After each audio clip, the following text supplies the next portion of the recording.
as an entrepreneur or a business owner, the first people you hire should be task masters, not task askers. Nice. I like that. Task masters, not task askers. Do not hire a task asker. Okay.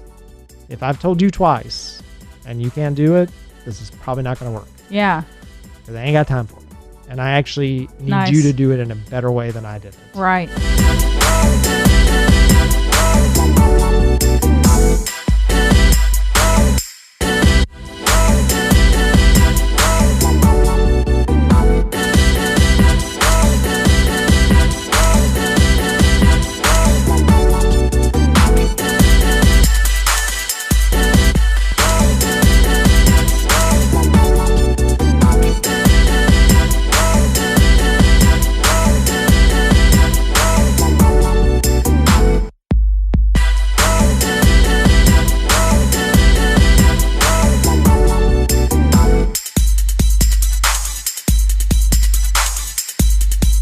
Welcome to Canned Heat, brought to you by LigerPartners. We are marketing and operations experts bred for our skills and magic. I'm your co-host, Whitney Mendoza. And I'm your co-host, Eric Holtzclaw, also known as the Dojo Master at LigerPartners. Nunchuck skills in marketing and social media. I love it. So we're going to stay over on the operations side today. We're putting you in the hot seat this time. Yeah, which is why we're called LigerPartners. We are not a unicorn marketing agency that tells you they can do all kinds of things when really they can only do one or two. We're Ligers, which means we do marketing and we do operations. We do it really well. And those two things go together well. Magical creature. Magical creature. So we were talking before the show about the most important aspect, because what we're going to talk about today feeds over into the marketing, right? Absolutely. They're both very tied to each other. If you do a good job with your marketing, you need to make sure you have very strong operations. Okay. If you have really strong operations and you have bad marketing, then you'll go out of business. Like, you'll build too much capacity. There's a nice even mix between the two of them. And honestly, the secret is marketing is operations. Yeah, that's true. Yeah. So today, yes, we're going to talk about team building. Oh, nice. Okay. So first of all, Eric Holtzclaw, how do you pick team members? How do you know I want you on my team? So it is a tough thing for potentially founders in particular to do, and entrepreneurs to do. What they try to do is they try to uncover a mini-me. So they're looking for someone who is just like them, that will work, 24 hours a day, what's wrong with that? 7 days a week, is as passionate about the business as they are, and that person doesn't exist. Because if that person existed, they wouldn't come to work for you. They'd have their own business. They'd have their own business. They'd be doing their own thing. And I very rarely through my career identified people who kind of fell in that category. Mm-hmm. You may find someone who is further along in their career, who is sort of mini-me-ish, and has decided, I don't want to start a business. I don't whatever. And in some cases, the operational work I do for clients is in that case. I'm like, okay, I'll help you fix your business, but I don't want to run it every day. And I'm just going to hear, I know how to do a lot of different things for you, but at the end of the day, you're not also going to have me long term. Right? Like, I'm not your go-to. So back to the picking teams, a big mistake entrepreneurs make is trying to find a mini-me. Mm-hmm. And so they get frustrated, they don't carve the job down far enough into a discrete piece. So you have to figure out, what can I identify that either I do really well, which is the sad thing, because you're like giving up something you love, that I can teach somebody how to do and that they can take on, or what is the thing that I do and it takes me forever and I hate it, and I can just give it to someone and let them go do it. I tend to get rid of the second category. Because, if I'm going to have to get up and work every day and I like to work, I might as well work on the stuff I enjoy doing and all those kind of things. But the stuff, like all that detail, and the more I do this work, the more I realize I'm not as detailed as maybe as I thought I was. Yeah. And so if it gets to like this granular, Debbie, who's one of the Ligers, she's great at taking something and getting people to go through and move it to this person and get them to approve it. And that would drive me up the wall. So I want to pick a team member that does things that augment what I don't do well, which is not what most people do. Yeah. They try to pick a mini-me. They want someone who does all the things they do and someone that they can, and sometimes they're at the point of frustration. They're just trying to hand it off. They're like, oh, I don't want to do this anymore. Like, you just go do it. And maybe you or they would be able to still do that thing well if they just had some support in some other areas that are just the things that are not their first love. So what are some vetting processes that we could go through to find that person? Well, the good news is that almost every state, and we're in the state of Georgia in particular, there's a 90-day love you or leave you thing. So if you're in there in that first 90 days and I don't like how you work or what you're doing, then, I can get rid of you. And you should, hire slow, fire fast. Hire slow, fire fast. If that person if there's something that doesn't smell right, if they're probably not going to work out. Like, you can't save them. We get into that, and that's a romantic dating thing. Oh, I'll change her, or I'll change him. They don't change. Like, they just don't change. In fact, it just gets worse. So that's really the best way to find, because I know, like, you go through the interview process, right? And like anyone can. They're on their best behavior. You're right. Like, exactly. It's the best it's going to be. It really is a first date.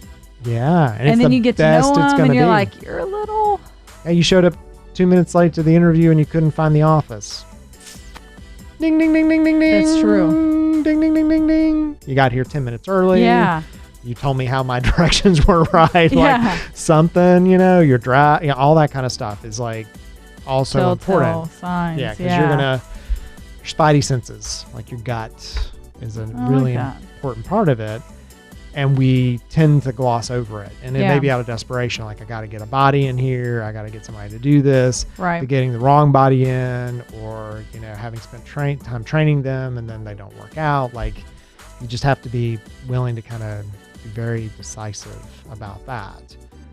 Finding the right people, I know that some people have good luck through some of these hiring, and I think maybe for entry-level positions that works. But almost every single person I've ever worked with that I felt was just like my strongest, best, love them to death person was a referral. It was like somebody who knew somebody, that was in my network already. So building and tapping into that network and saying, hey, I'm looking for somebody like this. Sure. Because if they really are someone that's in your network, they don't want to give you an employee that's going to burn you later. Right. So that referral is way more important to me than finding someone off the street, having them give me a list of references, and then me calling their last employer and saying, hey, so what'd you think of, John? Right. So work through that network. So talk to me, because I know this answer, but probably a lot of our listeners don't. Walk me through. So we're talking about, okay, let's say we found the right team member, but part of what you just touched on was that process of taking a project or a task from point A and getting it all the way to Z. Right. So walk us through a little bit of that. If it's more than 3 steps, you're going to do it more than 3 times. Right. You're talking about when do you write it down as a process? Yes. So if it's more than 3 steps and involves more than 3 people, or you're going to do it more than 3 times, 3 people, 3 steps, more than 3 times, you should write it down. So are we talking about like maybe a printed manual or something? It doesn't even have to be online? that formal. People get all caught up in like, they want to write this, we want one book and we want blah, blah, blah. Look, just like get it somewhere. Like draw some blocks, let people see where things fit. But you need to have it so that, because if not, if you continue to do it yourself and you never sit down and write it up and explain it and all those kind of things, you can never transfer it to someone. And this falls into that, E-myth, always build your business like it's a franchise, be ready to sell it. And the only way you can is if you can teach somebody how to use it or do it. Right. So that's a good thing. And it's a good thing to learn when you're bringing someone new in, because they have those first sets of questions like, oh, I don't know how this works, or where is this? So you can use that newness to help you identify, oh, we probably should document that process because it doesn't make sense. It's in my head.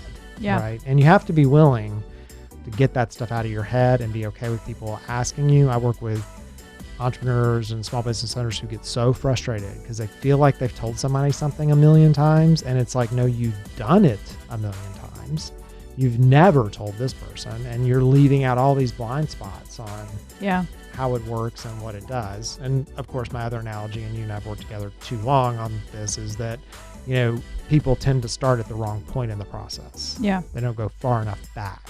So they'll say, like my peanut butter and jelly sandwich, you know, so you want to make a peanut butter and jelly sandwich, and you're like, okay, I get out some bread and I put peanut butter on one side and jelly on the other. And I'm like, well, where did the bread come from? Yeah, and how do you have peanut butter? And did you have to go to the store to get the jelly? Like, you got to go further back. You can't assume there's knowledge that is, you know, that's there. You got to really go way, way, way back. And if the person doesn't need those steps, it's just like a recipe or anything else, they'll just skip them, which is fine.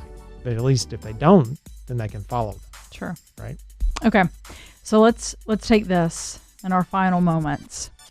Let's fast forward a little bit. Let's say we've got a team, we've got clients, we've got all this stuff that's going on, but we have found ourselves in a pinch. Yeah.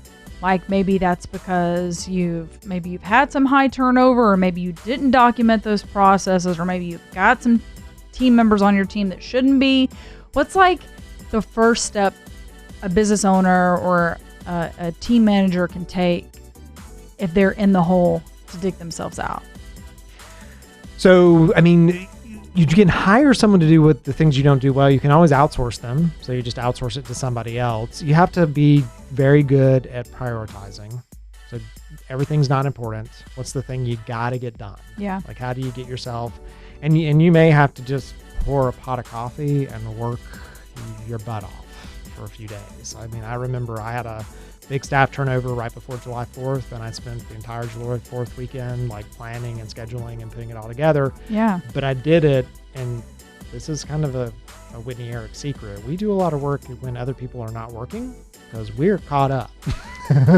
Like, they are home and we're like, we're going to get ahead of you, right? So when you walk in tomorrow, I love holidays, you know? That's true. Yeah, I'm going to go in and do a bunch of stuff. And then my days, because when you go and do meetings and things, your plate just fills up, right?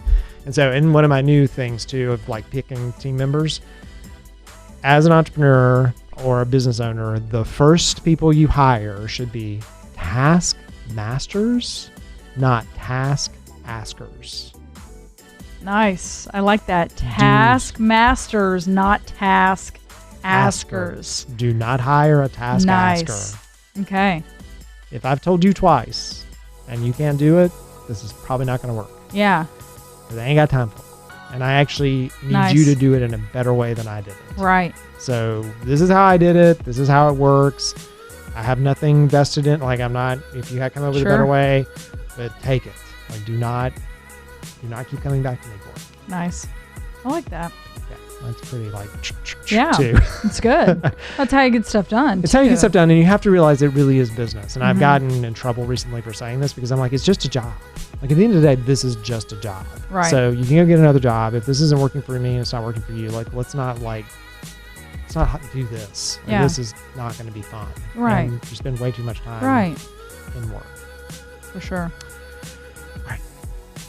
Well, if this conversation has stressed you out and you're like, oh my goodness, we're in such a bind, then you need operations assistance, and we're here. We can help you with that. Your marketing, because if you've got operations issues, then you've got marketing issues. So be sure to go online, visit us at LigerPartners.com, and of course, catch the next Canned Heat podcast.